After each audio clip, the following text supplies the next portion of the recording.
시청자 여러분 안녕하십니까? 한 주간의 한인사회 주요 소식을 전해드리는 KBN 뉴스 주간 브리핑입니다.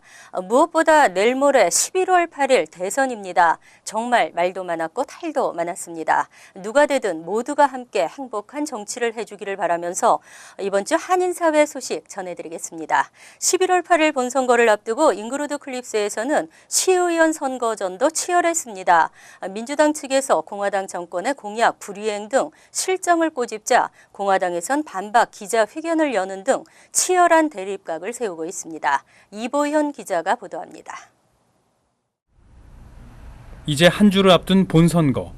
잉그루드 클립스시에선 민주공화 양당의 대결이 갈수록 치열해지고 있습니다. 포문을 먼저 연 쪽은 민주당.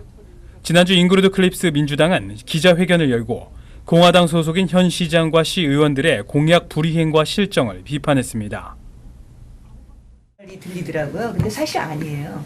그것도 거짓말이에요. 저희는 그 몇 년 전에 그 폴리스 그걸 스터디를 했는데 26명 내지 28명까지는 저희가 있어야지 이게 돌아가요. 폴리스 디파트먼이. 왜 그러냐면은 경찰 그 시프트가 8시간이거든요.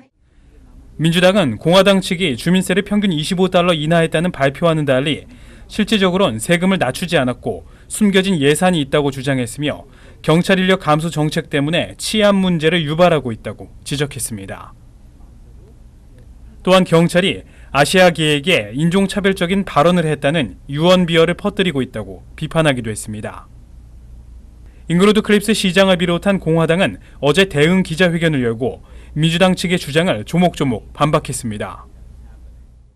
이미 아까도 질문이 나왔지만은 캠페인 과정에서 많은 사람이 저한테 컴플레인을 했습니다. 여기 한인분의 자제가 바로 정확하게 이 케이스를 매치되는 편지를 보내왔습니다. 공화당 측은 타운회의 기록과 녹취록, 인종차별에 대한 민원 등 자신들의 주장을 입증할 자료들은 이미 충분하다며 민주당 측의 주장을 네거티브 선거 전략으로 일축했습니다. 한편 이번 본선거에서 잉그루드 클립스에선 민주당 엘렌박 마이크 카치노버 후보와 공화당 눈지오 콘살로 현 시의원, 중국계 윌리엄 우 후보가 엎치락 뒤치락 접전을 치르고 있습니다. KBN 뉴스 이보현입니다. 뉴욕 일원 불우 한인들을 위한 사랑의 쌀 나눔 행사가 지난 3일 열렸습니다. 행사를 주최해온 우병만 목사는 암 투병 중에서도 올해 행사를 준비해 주위에 잔잔한 감동을 주고 있습니다. 이보현 기자의 보도입니다. 연말이 다가오면서 쌀쌀해진 가슴을 훈훈하게 만드는 사랑 나눔이 올해도 이어집니다. 9회째를 맞은 사랑의 쌀 나눔 행사가 플러싱 156가 H마트 앞에서 오는 6일 오후 3시 열립니다. 암투병을 하면서도 행사를 준비한 교회 일보 우병만 목사는 사랑의 쌀을 나누는 정신을 나눴습니다. 중증 장애와 아이들 또 어려운 이웃들에게 도울 수 있는 그런 노력들을 좀 더 함께 더욱더 우리 어려운 이웃들을 돌볼 수 있는 그런 넓은 마음, 사랑의 마음을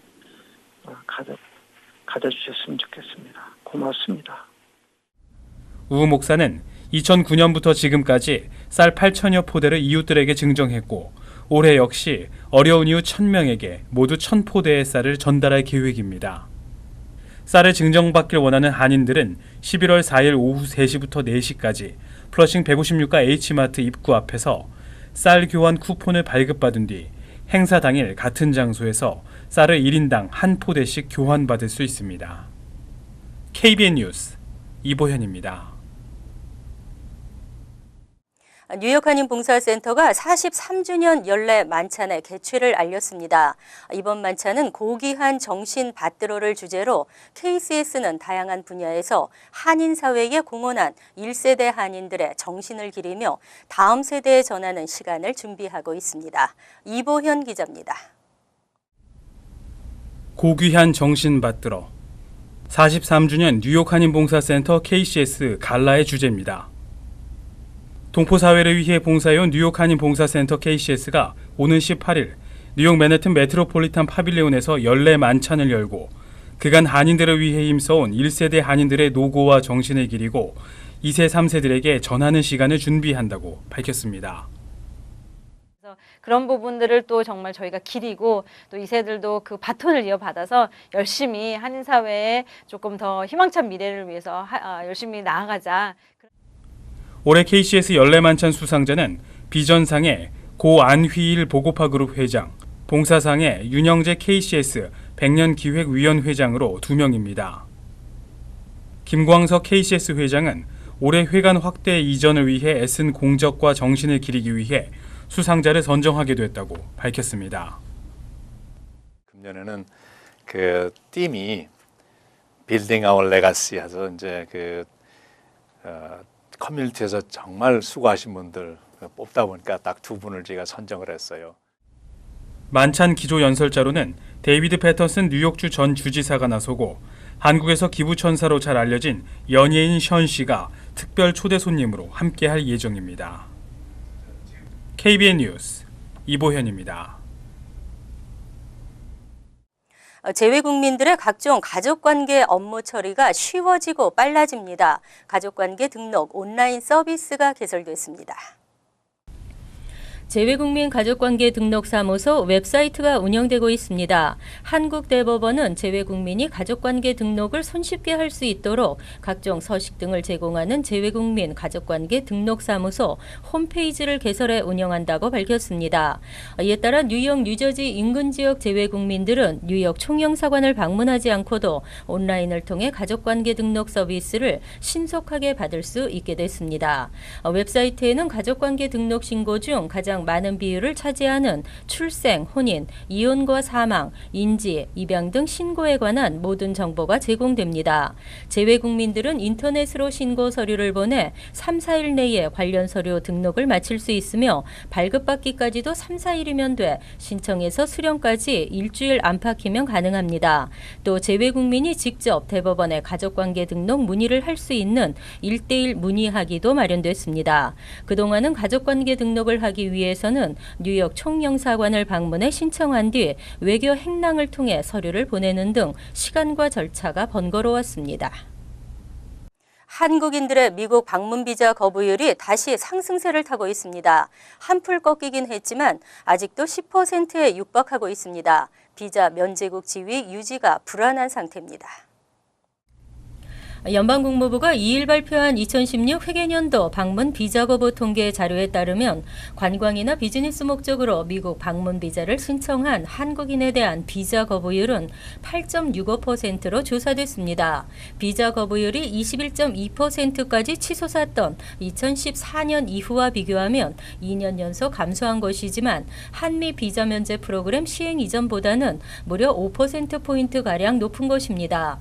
비자 면제 프로그램 이전에 한국인 방문 비자 거부율은 3에서 4% 수준이었습니다. 2007년 4.4%, 2008년 3.8% 등을 유지하다 2009년 5.5%, 2011년 7.5%로 다소 높아졌으나 2012년 이후에는 4년 연속 두 자릿수를 유지하고 있습니다. 이처럼 한국인의 방문 비자 거부율이 높은 것은 2008년 말부터 시행된 무비자 프로그램과 직접적인 관계가 있는 것으로 보고 있습니다.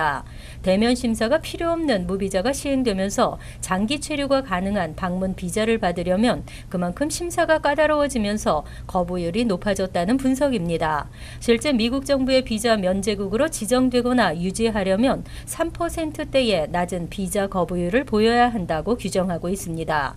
이러한 추세라면 비자 면제국 지위를 잃어버릴 위험도 높다는 게 관계자들의 지적입니다.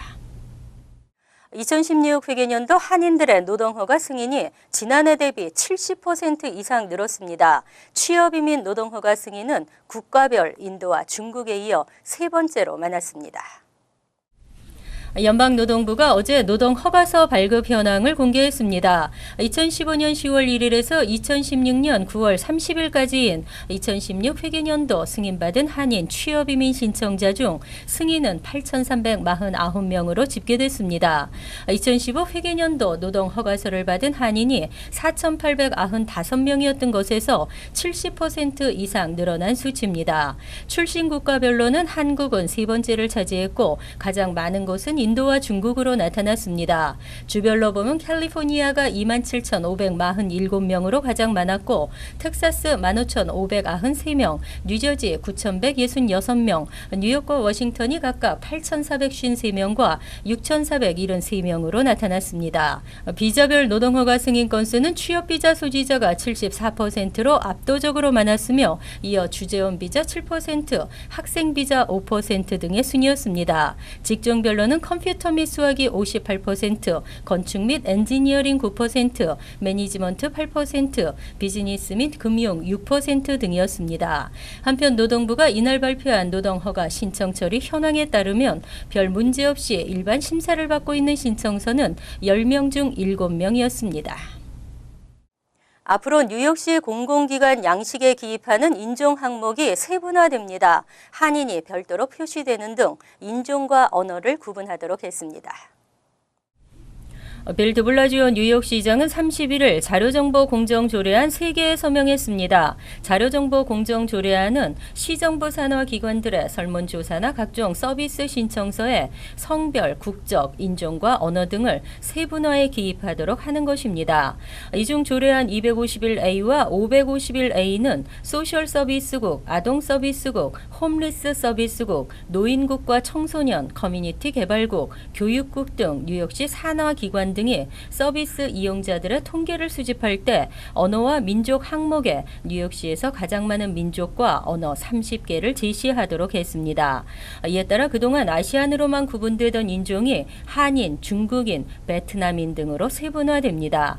조례안 552A는 뉴욕시 기관들이 개인정보를 수집할 때 성별을 남녀뿐 아니라 자신이 정의하는 성별에 따라 레즈비언, 게이, 양성애자, 트랜스젠더 등 성소수자에서 선택할 수 있도록 했습니다. 이들 조례안은 180일 이후 시행에 들어가게 되고 시 기관들이 수집한 서비스 이용자들의 데이터는 웹사이트에 게재될 예정입니다. 부동산 개발업체의 3분의 2가량이 약속한 서민 아파트를 제공하지 않고 있는 것으로 나타났습니다.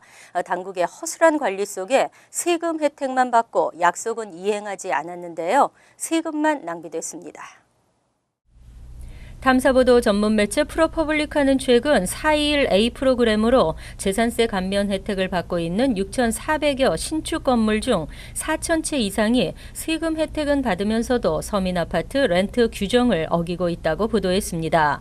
매체는 또 이들 건물의 세제 혜택 규모는 연 14억 달러에 달한다고 보도했습니다. 421A 프로그램에 따라 재산세 감면 혜택을 받으려면 해당 부동산 개발업체는 시와 주 관련 부서에 신축 아파트의 일정 부분을 서민 아파트로 제공하겠다고 약속한 후 완공 후 실제 약속이 이행되고 있는지 시정부로부터 확인을 받아야 합니다. 하지만 이러한 관리 감독 과정이 제대로 지켜지지 않고 있는 것으로 확인됐습니다.